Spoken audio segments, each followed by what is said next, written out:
month. It's unbelievable. Right. Ooh, now we're live. All right, we are live. Guys, welcome to another version of the Real Operators webinar. It's super fun to do this. We love doing this. We love being live. And the best value is when we have you guys participating. So please remember, drop your questions in the comments. We want to do Q&A as much as we can. So anything that you guys are going through today, anything you guys need help with, that's what we're here for.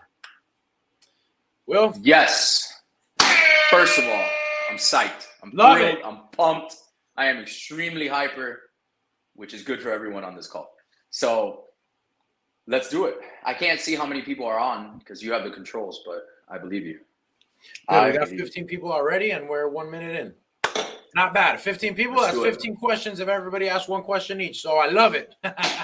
Listen, what I want everybody on the call to do, please, ask questions. Stop not asking questions, and anything is allowed. There's no such thing as a stupid question or a dumb question or too small or too redundant. Just ask whatever it is, whether it has to do with wholesaling, fixing and flipping, KPIs, marketing, building a team, scaling a team, starting. If you've done 0 deals, how do you get started? Where do I go? Who do I talk to? Et cetera, et cetera. All these things are topics. If you're at $1 million a year, how do you get to 2, 3, 4, 5, 6, 7, et cetera? I can't tell you how to get to 8 because I haven't gotten there, but I've gotten to 7. So just tell us what you want to talk about. And if you have a real deal, if you want a live deal like we did on the last one with the gentleman who had the lot that was zoned for T3O, I think. Yeah, but anything like that, we love that. And if not, if you don't ask questions, then Henry and I are just going to start talking and go off on a tangent. And it'll be great. But we love that too. So we'd rather the question. And with Will having more Celsius, you never know what to expect. Yeah, this is a problem. This is a problem. Yeah. I didn't need this. Dude, so I have a question. All right.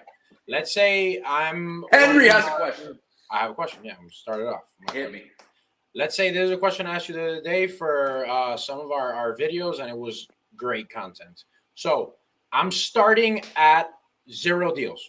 I have no deals. I'm working a 9 to 5. I want to start real estate wholesaling specifically, and I don't have much money to my name. How do we do it? Easy. So buy a list, preferably an absentee owner list. That's the list that I would go with first, meaning non-owner occupied. Out-of-state owners are best. Probably buy a list in 2 counties. Let's say that you're, for the sake of this video, in South Florida, right? I would buy a list in Broward County and Miami-Dade County. Those are the 2 lists. I don't think you need 3 counties, so let's just stick to Miami-Dade and Broward. Buy the absentee owner list, skip trace it, get a dialer, Mojo, Call Tools. I mean, there's a million of them. Grab a triple line dialer or a multi-line dialer, whatever it is you want to call it. Dial on your off time. So if you get off of work at 5, let's say, I would be dialing from 6 to 8:30, 6 to 9. I think the legal law is 9 o'clock. You can't call people after that. 9. Scrub it for the do not call list. That's my little disclaimer there. And then I would text. I would send text as well. I would batch text.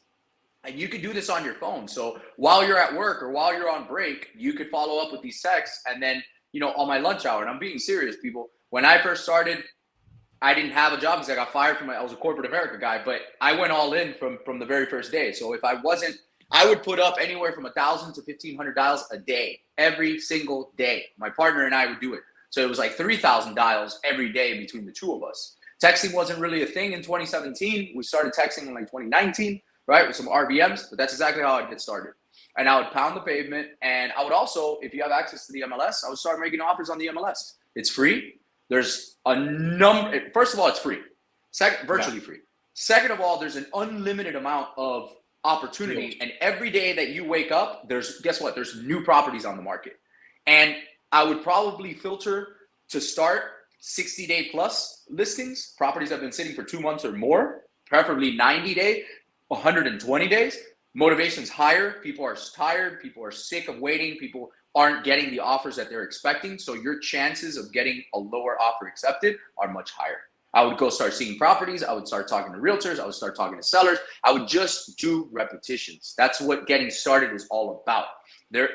Don't ever let any guru or whatever the hell tell you that this is exactly how you need to get started because there's no other way to get started than this specific way to get started. That's bullshit. It's a crock of shit.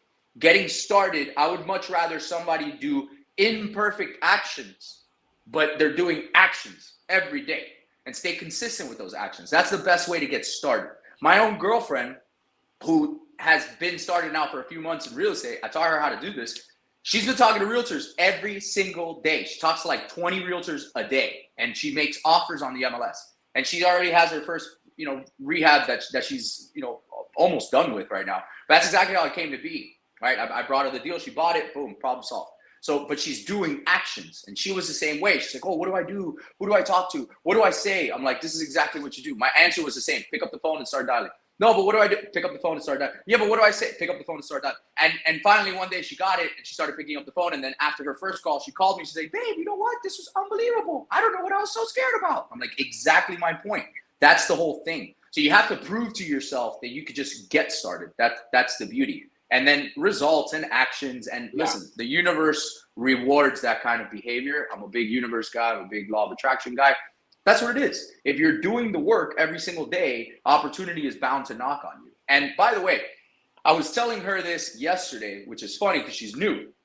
And I said, there's a lot of people who talk about beginner's luck, right? I don't believe in luck, but I think beginner's luck is this. When you're new and when you're green and you don't know shit about shit, which is a positive, by the way, it's like being a kid. Little kids that they fall everywhere and they scrape their knee, right? But what do? They just get back up. They don't learn and they go fucking do it again. Right. You look at a 30-year-old, they're like, no, I'm not doing that. No, I'm going to get hurt. I'm not going to do it, right? You lose like that sense of adventure, that sense of innocence. When you're new, you don't know what you're doing. So you tend to get luckier because you just stumble on things. So that's actually a positive. And what happens is shit. Exactly. And what happens is a lot of people that already have teams set up, myself included, my team might not, because they're so busy with so many other things, they're looking for low-hanging fruit. If you're new, you can follow up 4 times, 5 times, 6 times, 8 times, 10 times, and you don't know anything. That's how you're going to get a deal. So statistically speaking, sales, the average salesperson, 95% of salespeople don't do a second follow-up.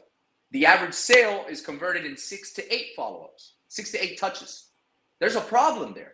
The best salespeople, the top 1% of salespeople do 3 follow-ups by the industry standard.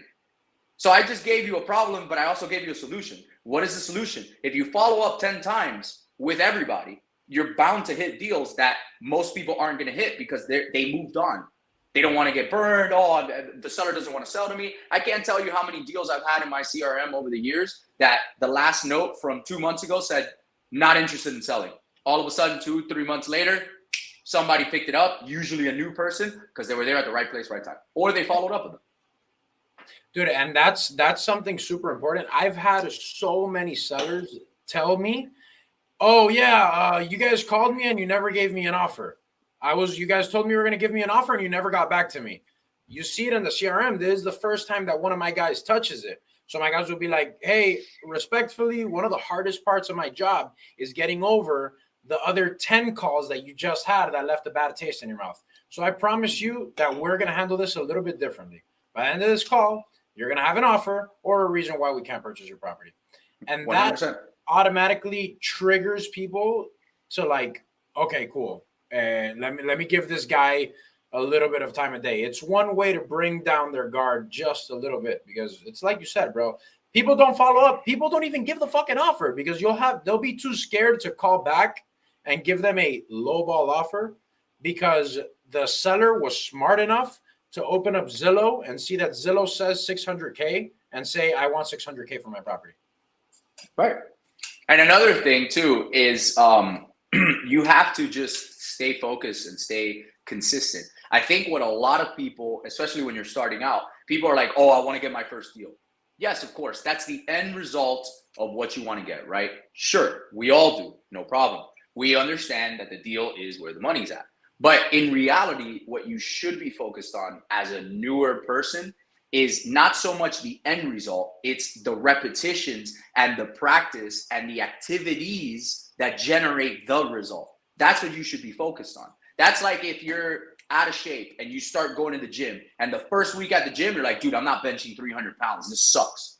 It's like, of course, you've been out of shape for 10 years. You can't do that. You need to focus on benching 135 pounds, 155, 175. And over months, you'll be benching 300 pounds. I mean, it might take a year. I don't know. But that's the whole point. The whole point is focusing on what am I doing today? What's my activity today that I can measure? And what am I going to fulfill today? Look, I told my girlfriend, I was like, 90 days. I want to talk to you on day 91. If you do XYZ for 90 days, you put in that effort, come talk to me on day 91. I will help you throughout the entire process, but I promise you, if you do what I'm saying, on day 91, you'll have results that speak for themselves. Fact. You'll be like, wow, I should have done this a lot sooner. As long as you believe that what you're doing is going to yield the results that you want. 100%. Well, we have a question here from Marcelo. It's about launch control. You're the one using launch control. I use Roar, actually. So, I don't know. Maybe get me off of Roar and onto launch control. Why do you use launch control, Will? First of all, Marcelo, excellent question. Second of all, shame on you. By the way, Marcelo sold that T4 lot. Oh, did he? Yeah, awesome. He just commented he sold the T4 lot. So, good. That was the one that we analyzed on live. What'd you sell it at? I'm curious. What'd you sell it for? Like $125 or something? $120? Maybe more. Hopefully more. Did he say? No, it hasn't gone yet, but all right. I'll just answer the question. Yeah. So look, I used Roar for years. I used to use something else called Milk. I probably used like a bunch of other ones. I've used probably 5, 6, 7 different texting platforms over the years. I even built one out on Podio. So what I like most about Launch Control, I noticed the deliverability was extremely high. So my lead count was higher because their deliverabilities are higher. They shuffle their numbers a lot better. Excuse me. I also like their interface. Their user interface is a lot cleaner. It's a lot nicer. You could do a lot of cool things. For example, you could do auto follow-up sequences with text messages where it auto filters it in, and then it removes them from like your newer list, and it puts them in a different bucket. There's a lot of cool settings that you can set up in Launch Control, but you can automate a lot of these things. So when it comes to a cheaper lead source like texting, which by the way, I would rank texting in the lowest probably tier in when it comes to quality and cost, right? You're going to sacrifice cost and quality. Typically speaking, the higher you're paying for a lead, it should be the higher the quality lead, right? In a perfect world. So the cheaper, the text costs about 2 pennies. It's about 2 cents. So it's really, really cheap. It's a great way for somebody to get started. And don't get me wrong, I get deals every single month from Text Blast. Every single month. You're still currently text blasting same amount as you were before? 100%. I'm texting 7,000 a day. 7,000 a day. Yeah, 7,000 between inbound and outbound. Is that what Launch Control is? Have a limit of like 5,000 outbound? No, so I think each account in Launch Control has 2,500 inbound and outbound. So what I have is 3 accounts, so it's 7,500. And you have 3 VAs handling that? 2 VAs can handle it. 2 VAs, got it. And is Launch Control? I mean, now I'm interested because I use Roar. Roar, you set the text and it automatically sends it, right? Yeah. Is Launch Control more like batch leads? I've used the batch leads before, where you like click to send. I'm pretty sure and it'll click to like send. A different one. I'm pretty sure you have to click to send. My VAs run it. I'll circle back with you guys, but I'm pretty sure it's click to send. But either way, it doesn't really matter. That if you do click to send, I mean, especially if you're a 1-man or a 2-man band, I mean, you should be there. I mean, it's going to take you what? A couple hours. 3 minutes to tap 100 times for 100 times. Yeah. What's the problem? And you could send it. I would send it out, by the way, in batches of 100. It depends. If I'm cold calling too, right? And I got a bunch of leads. If the beginning of my day at 8:30 a.m. or whatever starts, and I got 30 follow-ups to do, I'm probably not going to send out 300 text messages at the same time. I'm going to do my follow-up, and then I'm going to start to batch. So because that's going to come in, then it's going to run into my afternoon, right? Whatever, things like that.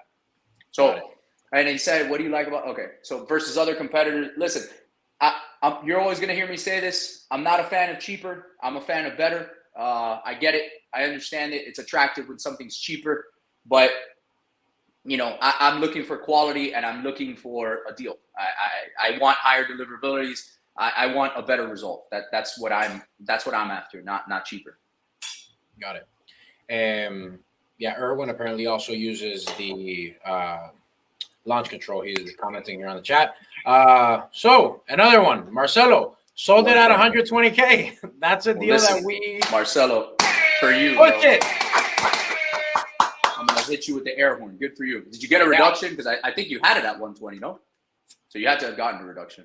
I think we were underwriting it at like 150 or something. So hey, good job, bro. And guys, Marcelo has been a consistent supporter of the Real Operators webinars that we've been doing every Tuesday, as well as many of the other guys here on the chat. Thank you guys for the continued support. But where I'm getting at with this is the whole point. Let's run these deals live. Let's get our feedback on it. You know, that's what we're here for. Bring your questions. We want to be as interactive and as open as possible. Marcelo, good job. And I'm pumped. Yeah, great job, man. Yeah. Way to stay with it. Best way to get access to the MLS ASAP. There's a 63-hour course that you can. No, I'm just kidding. No, absolutely not. I am not licensed. So I would find a broker, right? You can. Again, I'm not advising anybody to do anything that's illegal or unethical, but you can find a broker if you know them that can give you an assistant or apply for an assistant for them, MLS access. Probably, I think the Miami MLS is like $350 a year or something like that. And I mean, guys, what are we talking about? That's $30 a month, right? We pay more for fucking Netflix at this point and Hulu, right? So sacrifice Netflix and Hulu and go make money on the MLS. So yeah, I would get the access through an assistant MLS application with a broker. That's probably the easiest way. You could also probably ask a realtor or something like that. The MLS is great. There's also other platforms. I mean, the MLS is not I love it. Obviously, it's my favorite way to run comps and stuff like that. And I use a lot of other features on the MLS, which we'll probably talk about because, like Realist, for example, I love things with Realist. I could teach everybody on this call how to really take a deep dive into properties and how to look through dockets and all that. And that's other creative stuff. But yeah, I mean, getting MLS access should not deter you. I mean, you have PropStream, you have all these other things that you can use too. Yeah, I mean, I would encourage you to use PropStream. PropStream is pretty good. But everyone has a realtor that's a good friend, a family member, somebody. Speak to your realtor friends, see if they could help you out somehow. Well, there's a will, there's a way. Yeah. Erwin just dropped a deal here in California that he's displaying at 350K. I've never underwritten deals at California, but you want to underwrite a deal in California?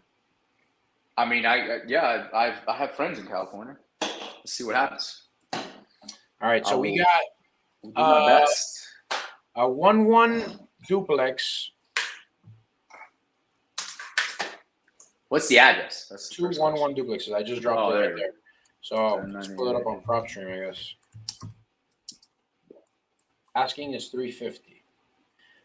That's what he has it at, or that's what he's asking for it? He's displaying it at 350. At 350, yeah. Erwin, can you drop a little bit more details on it? Is it rented? How much is it rented for? Oh, this is like a cabin. This is like there's snow here. That's funny. That's cool. This is like a cute little cabin. It's cool. He has it at 312. Nice. Well, my first question to you, we're not from Cali. I'm not going to be in California, to be honest. Yeah, I have friends that are there. I don't actively do deals in California. I'd rather just be honest with you. But my first question would be, what did your comps say? Like, what was your highest closed sale, cash? This seems like this is out it's out there in California. It's by Big Bear, actually. These are all like ski mountains. That's pretty cool. Oh, it's a pre-foreclosure. I see it. There's pictures on Zillow. Yeah. This is San Bernardino. So just give us a little bit more detail. What's the situation? Is it vacant? What's the pre-foreclosure? Do you know the amount that they owe? It's vacant. It says here it's vacant. The pictures on Zillow are the most recent. Let me see if I could share my screen. Which, here we go. All right. So there you guys are seeing the screen. I pulled it up on Zillow. We have it as a 1,200 square feet. I'm assuming it's a 1-1 on each side. I mean, the pictures look pretty good. It's weird. Stove right in the middle.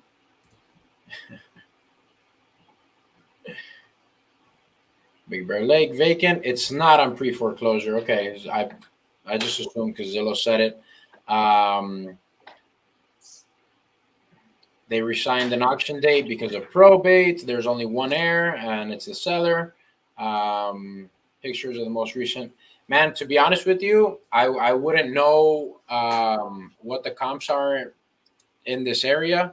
What'd you get as far as you ran comps, Erwin? And do you know if this could be like a vacation rental because it seems to be like in a good area? If not, long-term rental, how much would it produce? And have you calculated cap rate would be my questions. Here's my first question to you, Erwin. Are you sure, just playing the devil's advocate here, but since it is a probate, are you sure that who signed with you? Is it the personal rep or who signed with you? Just make sure that you had the right authority to get it signed. So he says only one heir and it's a seller. And I have here that the comps are between 370 to 420, according to Erwin. This is a residential multifamily. Let's delete this. It's not showing duplexes. Maybe we run it as a single family. Is it a legal duplex? I'm not sure. I wouldn't know, but yeah. This one's going to be tough to run. Property type duplex. All right. It's San Bernardino County. Here's like a 22549. Let me see if any of these have pictures. Yeah. Trying to stump us here with the California deal, Will. Yeah, right? Way to go, Erwin. Thank you for that. All right, look, here's a 2-2 for 372. I'm assuming this is one that you used as a comp, Erwin. Oh, but this is a very different home. 1,200 square feet, 2-2. I mean, this is like a ski town. Yeah. Yeah, I would look at vacation rentals here, man, and I would try to contact Airbnb owners or people that manage Airbnbs. And yeah, well, he's in contact with the PR and he has full authority. So dope. I mean, I don't think you're off. If this sold for 372, your ARV is probably right. Trying to dispo it at 350 seems very close to retail. Again, I do not know. I'm not educated enough in the California market to understand what buyers are willing to pay. So it sounds to me, if you have it at 312, I don't know what the condition is, and I don't know the laws in California. However, I do have a lot of really good friends in California that do a lot of novations. Sounds like to me this deal would be a better suit for novations, not really a cash deal. I could be wrong, but by what I'm hearing, I would probably run this as a novation. You know, if you're at 312, you can maybe novate it at like 335, 340. If the ARV is like 375, you leave some meat on the bone there. Could be your best bet. Yeah, and I would definitely look into vacation rentals. I mean, that looks like a play. And usually if you have like a good operator that does vacation rentals, you could get them to play pretty close to retail as long as, you know, numbers make sense. Plus, not educated enough as to what buyers are looking for as far as cap rates there. So wish I could be of more help. Me too. Yeah. Deals in Florida. Anyone have one in Florida? Yeah.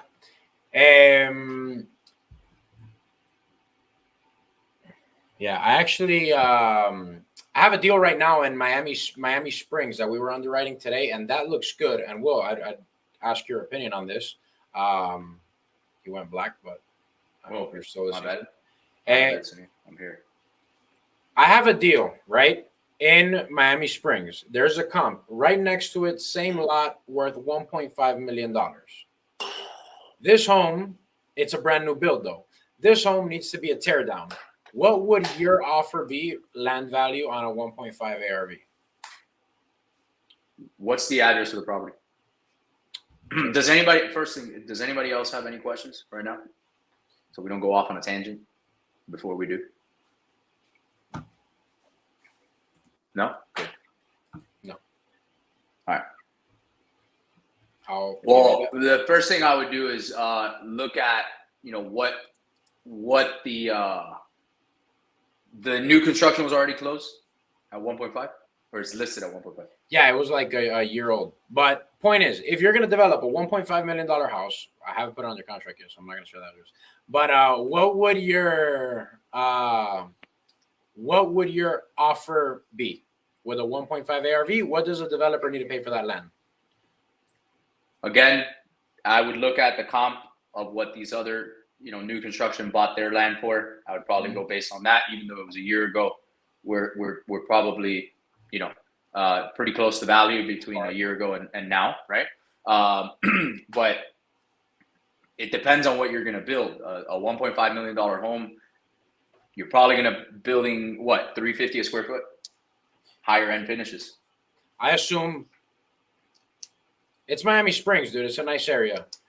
Yeah, you're going to spend at least $350. Do you not just use a rule of thumb like 20%? Because that's what I do.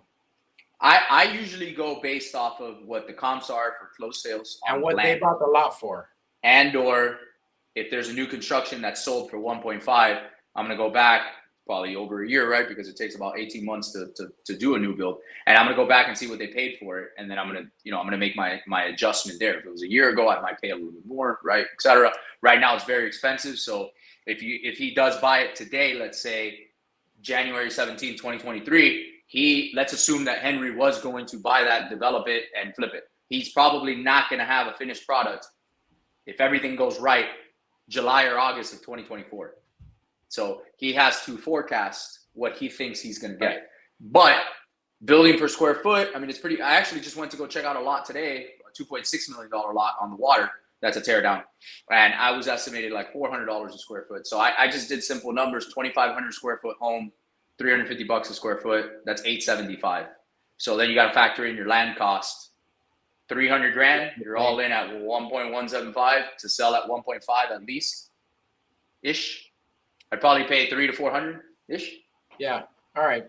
Well, yeah. I usually just do like 20% of ARV if I can't find comps, but so 20% is $300,000. Yeah. Right. Yeah, it's on the money. It's close. All right, cool. Yeah, I've used that. It's worked for me most of the time, but it gets tricky when you're getting into like these neighborhoods where you have a tear down like that lot for 2.6 million that you're talking about.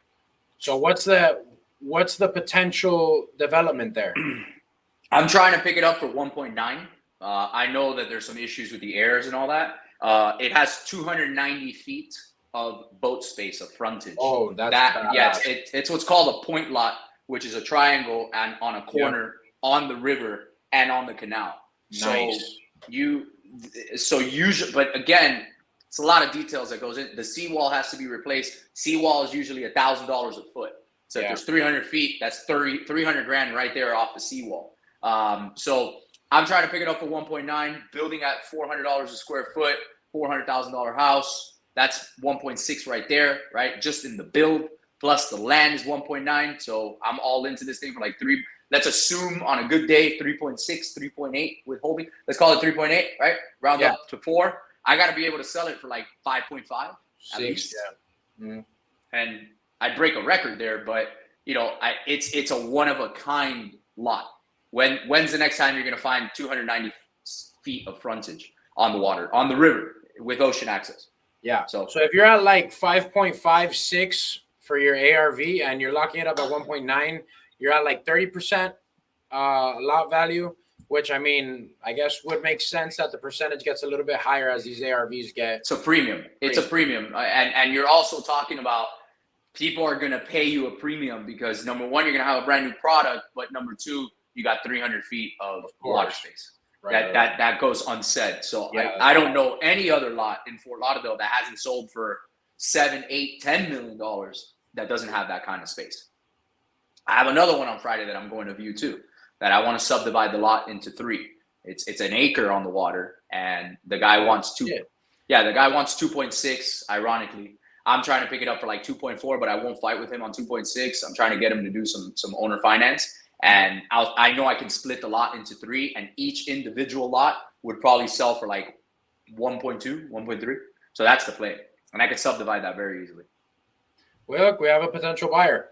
Miguel Gomez. He's a luxury developer. He says he'll build it. So, hey, Miguel, hit me up. We'll lock it up and figure it out. Problem solved. Does he build in Fort Lauderdale too? Because I might need him. A little bit further north, but yeah, Miguel, send me a text. I'll connect you guys. Corey's asking, what are our favorite fix and flip zip codes and areas? How much time you got? Yeah, I mean, I got like in Broward and Miami-Dade alone. Miami-Dade, not Broward. Oh, Miami-Dade. All right, so Miami-Dade, I could send you a list. I have about 20 that I stick Miami to. Gardens, bro, and everything around it, dude. Miami Gardens, Hialeah. Be very careful with reoccupancy. That's a whole other conversation. But Miami Gardens, Hialeah, Westchester, Kendall, Little River, West Little River, which may be the same. Liberty City. Liberty City. Brownsville's another one. Alapata is amazing. Model City, which is Brownsville too. Yep. North Miami Beach. I'm not a big fan of North Miami Beach. North Miami. I'm going through the biggest nightmare besides Tamarack. It's North Miami Beach with I got Tamarack's actually a deal I sold to him over a year ago, just for the record. And I cleaned up a lot of those liens, and this guy is still going through the bullshit. But thankfully, my attorney is going to help you out. So yeah, because you didn't call me red attack in North Miami. So let that be a lesson to using your network. Shame on him for us being friends for that long, and he just recently hit me up and said, "Bro, what? Don't you have an attorney that can help me with this?" I'm like, "You are a fool. You should have asked me this a long time ago." Dude, and you're right, because people sometimes are, I don't know if it's like ashamed or you don't want to bother your friends. No tengo pena. But that's what your friends are for. We were literally having a casual conversation. He called me. I think he called me and I was like pissed off. And I'm like, dude, this fucking Tamarack deal that you sold me a year ago. And he's like, what's the problem? Okay, let me put you in contact with the lawyer. 10 minutes later, I had a game plan and we were, so just, hey, talk about shit. It's about manifesting stuff, right? And solutions. I'm notorious. I since the beginning of my time, I'm notorious for whenever I run into an issue, if I can't resolve it on my own, I pick up my phone and I'm like, who? And I start calling people, friends, whatever, network, attorney, this guy I met, and then, no, man, I don't know somebody, but I can connect. Great, connect me to that guy, and I'll just keep going down the list till I find a solution. That's what a network is there for. Yeah. That's why the bigger your network, the bigger your net worth really is. It's cliche, but it's true. So that's where I think people, it's like pena, they're embarrassed or something. Dude, that's what it's there for. That's 100% what it's there for. I love it. Like when people shoot me DMs, I answer all the time. If anybody's on this call that knows, I mean, I answer DMs all the time. I try to be as helpful as possible, But yeah, I mean, it's Corey, it's a long list to, I don't know them off the top of my head, but those are the top ones. What I would do, honestly, go to ListSource. If you don't know the ListSource trick, reverse engineer it. Go to ListSource. You can set up a free account. Go filter for 99% of equity or more. Boom, there you go. So I'll hit that in a second. Follow for 99% equity or more, meaning that they don't have a mortgage. Filter out for the last 6 months. I wouldn't do the last year because the market's changed. So 6 months, and then pull a list and filter it out. You can actually go to ListSource when you click out purchase. When you hit purchase, you can hit suppress, and you can hit suppress by zip code. And if you hit suppress by zip code, it'll email you an Excel sheet for free. And then you filter by descending order, meaning the highest to lowest, and then you see the highest cash sales. Grab those top 25 zip codes. Boom, you're in business. That's where people are investing. That's where people are flipping. That's where you buy lists. Yeah. And it is 100% free. Anyway, same question for Broward. All right, so Broward County, obviously 33311, 33301, 33313, 33316. What? What are those cities? Obviously Fort Lauderdale, Melrose Park is subdivisions. Melrose Park is awesome. Melrose Park, Twin Lakes, Lauderhill, Oakland Park, Wilton Manors, West Oakland Park, Plantation's good if you could get something there. Davie, if you could get something there. Those are all great. But yeah, the greater Fort Lauderdale area has a lot of zip codes, but I would focus in the greater Fort Lauderdale area. Lauderhill, North Lauderdale, Tamarack is amazing. Yeah, just those are probably the top ones. I mean, you can get a shit ton of deals just in those. Yeah, I agree. I mean, there's probably like another list of like 25 zip codes, but yeah.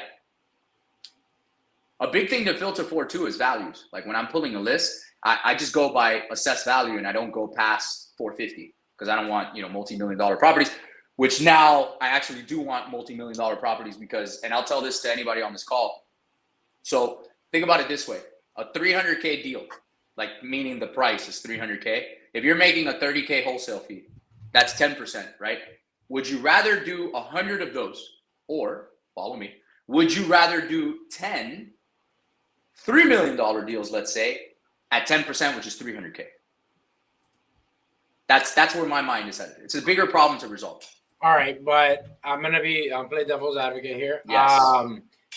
Those deals are harder to lock up because you have a more sophisticated seller most of the time. Yes. And they're harder to dispo because your buyer pool is a lot smaller, right? I'm only saying this because I've been doing this long enough. It's an area that I can play in now, and I'm a little bit more I've earned it 6 years in. I'm a little bit more well-versed. I know the right buyers. I know the right developers. I know that if I can pick something off, it's a really good opportunity. So I'm not saying anybody start that way, but yes. Right. But is this something that you work backwards and maybe you thought, because of my relationships with these developers and these certain buyers and knowing exactly what they're looking for, let me target this little niche? Or how did you make the decision to start investing into that? It was very, very simple, bro. I fell ass backwards into it, like most things in my life. Yeah, which actually ends up working out. But I had a property. We tied it up. It was on the MLS. We tied it up for 1.3. It was on the water in Fort Lauderdale. The address is actually 1312 Mango Isle, if anybody wants to fact check me. We closed because we ended up getting a reduction. We got a reduction to $1,050,000. I had a guy in my network that had some cash. He had just sold some warehouses. He had about $5 million worth of cash. And the guy was like, hey, if you get anything waterfront, he had a boat. So if you get anything waterfront in Fort Lauderdale, I'm your buyer. I got $5 million. I want to park it somewhere. I said, cool. This property just so happened to pop up. We got it for $1,050,000 after a reduction. Sold it to him for $1,125,000. It was a $75K fee after some realtor costs and all that bullshit. I think we netted like $47K. It was sitting on the MLS and it was $50K right there. So once I saw that, I did a couple like sophisticated lot split deals that I had done, in the last year and a half, where I took big lots, like houses that had big lots. And I started learning with my land use attorney. And this is why, knowledge is power and you learn by doing. I started learning like, oh shit, I could subdivide these. And I subdivided it was like 45,000 square feet. So it was just north of an acre. And the house was offset to the left. And then there was this giant yard that the house had, but it was 2 platted lots. So by entitlement, it was already entitled to be split. It cost me $900 in fees to split the lot. That address, by the way, is 5715 Taft Street. So again, if you want to fact check me, go for it. So 5715 Taft Street, I split it down the middle. I ended up selling the house for $650, if I recall, and the lot for like $200, and I had them both for $650. So $900. Badass. Problem solved. $200,000, amazing. Yeah, and I didn't make more. I didn't make more because the economy started to take a shit on me. If it wasn't for that, and they were zoned, so the guy that bought it, he's gonna do very well. Each lot now is zoned for 5 townhomes, so he could build 10 townhomes. So he's gonna do very, very well. But again, adding value. I'm looking. Everybody passed up on that deal because when we met with the seller told me nobody wants to give me my price. No one wants. She wanted $700,000 for. And this was all one parcel. She had in Hollywood on Taft Street. She had a 3-2 piece of shit house with a pool, sitting on an acre, and everybody passed right by. And she's like, no one wants to give me $700,000. I said, I'll give you $700,000 because I'd already spoken to my land use attorney. He's like, dude, you can split these lots, no problem. So I got her down to $650, and I ended up selling it, I think, for like 8 and change for both of them. That's freaking amazing. It was just, she was in my CRM. She was a cold call. She was sitting in my CRM. And the notes were actually my VA that comps. She's like, I don't really know how to comp this. It's a very large parcel. The house is probably worth $675, and what she wanted was $700. And my rep was like, yeah, I can't really make an offer. And then I spoke to him, and then he went back, and then I met with her, and boom, problem solved. $900. Amazing. $900 to $200,000. If you guys want to learn how to do more of that, join these Click the link webinars below. No, I'm just kidding. every single Tuesday. Hey, and talking about links, boom, in the comments. I just dropped the link to our Calendly. Guys, we're here to provide value for you guys. We are doing a soft launch of some mentorship program and some type of education. So if you guys want to learn more, click the link on the Calendly. We'll hop on a 15-30-minute call and we'll go over what your goals are and how we could align and potentially help you out. If not, bring your questions every single Tuesday for free. That's what we're here for. Absolutely. Aside from the Calendly, because we are the gift that keeps on giving, we are also going to drop the link to our live event, which is going to be January 26th. Bring all your friends. That's the one. Hit that button twice, Will. Gotta hit the buzzer. 6 guys. It's a buzzer. At the Alluvion. Yeah, make sure you RSVP to that one. And January 26th, super excited. I literally live at the Alluvion, so I'm coming downstairs. I'm going to meet all of you. We'll be discussing and adding value and just Q&A, live deals, whether or not if you're getting, so the whole purpose of our event is, and I don't want anybody to feel that they shouldn't come. Number one, it's free. No one's trying to sell you anything. But number two, whether you've never done a deal and you're just literally hey, where do I get started? We're going to talk about how you get started. Or if you're already doing deals and you want to scale to multi-millions or whatever, we'll talk about that too. So we're going to, do a lot of Q&A. We're going to present a lot. We're going to talk a lot. We're going to network. We are not going to provide alcohol because we don't want to get sued. That's a whole nother subject. But that's what we're going to be doing. And we're going to be talking a lot and just a place to network. And we're going to be doing this every month. We'll probably change up the venue from time to time. But for the time being, that's how we're going to do it. These webinars are going to lead up to those events. And there's nothing better than a live event, right? And you can ask me, Henry, any questions, meet people. And again, I can't stress this enough. You don't know. I mean, I've presented at some of these events. Great deals have come out of it. Great relationships have come out of it. I mean, shit, Henry and I became friends because he asked me to speak at his event. Yeah, exactly. And unbeknownst to me, I had already wholesaled him a few deals before that, and I didn't really know who he was, and we didn't meet one another. Maybe about and a then deals at that point. Probably. Who knows? I don't know. And people at the other event came up to me like, dude, you wholesaled me that deal. I saw you made like $90K, bro. That was a nice rip. I was like, damn, dude, I don't remember that one, but I appreciate it. Thanks for buying. But yeah, man, we're just here to add value and share. That's really it. I enjoy it. Yeah, man. So, hey, I look forward to seeing you guys there. There's the link to the Eventbrite. Everybody on this call better RSVP. Bring a friend. Tell your friends about it. And I look forward to seeing you guys here next Tuesday. Likewise. I appreciate it. Everybody have a good night and be safe. See you guys. Thank you very much.